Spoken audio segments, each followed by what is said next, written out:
As your ship combat on the high seas, are the astral plane lacking any danger or real consequence? Yar! Well, in this video, we're gonna help you fix that with a new set of rules and updated ones that's gonna make your players and enemies beg for mercy on the high seas. So climb aboard, mateys, and let's level up your TTRPG experience. Yar! Yar. Ahoy, mateys! Today, we're bringing you a brand new video. This is an update to a video we made about a year ago about how to level up your high seas ship-to-ship combat, which was lacking in certain WotC products. Yeah. So what we decided to do, and we brought forward, and have done in our own campaigns, is to take the original 5th edition exhaustion rules, right? The ones where at 1 level exhaustion, you get a disadvantage on abilities, half hit points, things like these. And we like that. And I think a lot of the community did too. But I think one of the main issues was that it could be a little complicated. Still hard to track. It was. It was. So we have 1 level exhaustion, right? So our ship is, 1 level down in operability, let's say. So now that means I'm at disadvantage. And this point here, our movement half. So there's a lot of factors to keep track of. Exactly. So what did we do? What did we decide to do? Well, as you all know, during the 1D&D testing, or D&D 5th edition plus whatever we're calling it now, 5.5 5.5 plus 6, we've gotten a host of new rule sets for many things in the D&D world, including exhaustion. And so what we're doing now is we're going to be giving a shot at using the new exhaustion rules to activate as ship combat as well. Right, so the exhaustion rules, which are right here behind us, or maybe over here, I'm not sure, and they'll be behind us. Adding in post. Yeah, so you will see that it's changed dramatically, right? The new exhaustion rules are, every time you take a level of exhaustion, right, you get a -1 to your D20 rolls, essentially. So if you're doing just an attack roll and you have 1 level exhaustion, you roll your 1d20, -1. And then if you have any other modifiers, right, if you have +2 to hit, you subtract -1, and so you do a +1. And I think this harkens back to old school D&D 2, the third edition and before, where it's easy to track and you have just these small modifiers which are just everyone can track at the table without needing to figure out. Slowly cumulative and slowly is going to have more and more of an effect on your party.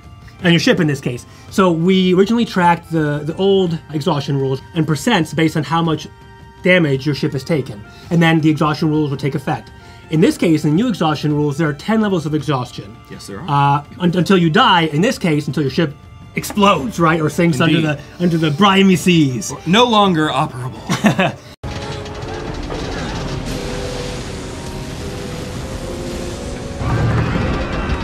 The fact that this is divisible by 10 makes it really easy to track. So your ship has 100 hit points. Every 10% of damage your ship takes, you then get 1 level of exhaustion.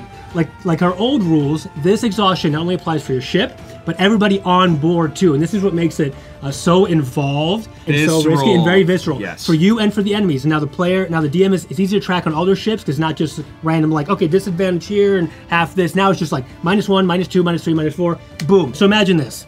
Your ship is taking some damage, right? Maybe out of this 100 hit point ship, it's it's taking 40 damage. Sure, it's a caravel taking 40 damage. You're 60 hit points. At this point, everything on that ship, right, is at -4. Your rolls to hit on the ship, your firing of your cannons, your ability checks in terms of maneuvering the vessel, all of these things, you're going to have a -4. And the players who are on board the ship who are rolling for those things are going to have -4 to their own personal ability checks. Where they're trying to cast a firebolt or shoot an arrow. Exactly. Because what's going on? You've taken 40% of your ship's hull damage at this point. So your sails are ripped. The deck is just in splinters, right? Imagine a ship. Difficult terrain, all of these things. Yeah. So that's what's going to happen. And this is all represented by a simple to follow exhaustion system, right? It's not exhaustion per se, although your ship is getting tired and getting pretty beat up. So at this point you just say, okay, this much damage has transpired. Everybody on the table, -4 to hit. And you can, of course, as a DM, flavor that in any way you want. Like I just said, you can explain how the ship's been damaged, where the cannonballs have hit, maybe it's taking on water. So not only are these things happening where these effects are being accrued cumulatively based on the damage, but then also there's a lot of opportunity for role play based on that. Absolutely. So you know when a ship is taking a substantial amount of damage, what that looks like, and it's going to be mechanically reflected through this exhaustion rules. Yeah. I think that it's a really straightforward, we're obviously using it in Delvqua this way, and so you can check that out on our channel. It's our high seas adventure! Yes, indeed!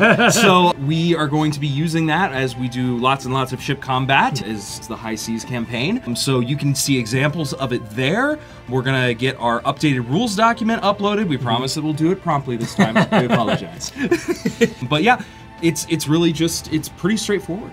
I think so. And again, it applies universally to whether you're on the high seas or whether you're in an astral sea or you're playing any TTRPG. In fact, the system of just -1 to -10, which perfectly follows a percentile system, right? A 10%, 20%, 30%, 40%, 100% damage taken, your ship is gone, can be applied anywhere. And I think what the problem we encounter when you don't have some kind of consequence for the player on a ship that's taking a lot of damage, right, is that there's no sense of danger. You're just you feel separated. Yeah, like you're like, oh, I've got the ship's hit points, but then I've got all of my. Yeah, and I'm totally fine. But no, you're not, because you're going to be on uneven ground trying to fire your bow to the other ship, because your ship is going to be at who knows, sinking. It's sinking essentially. Yeah, so it's not easy for you to do what you need to do. Now, what's really interesting about this is it doesn't just take away all your positives, right?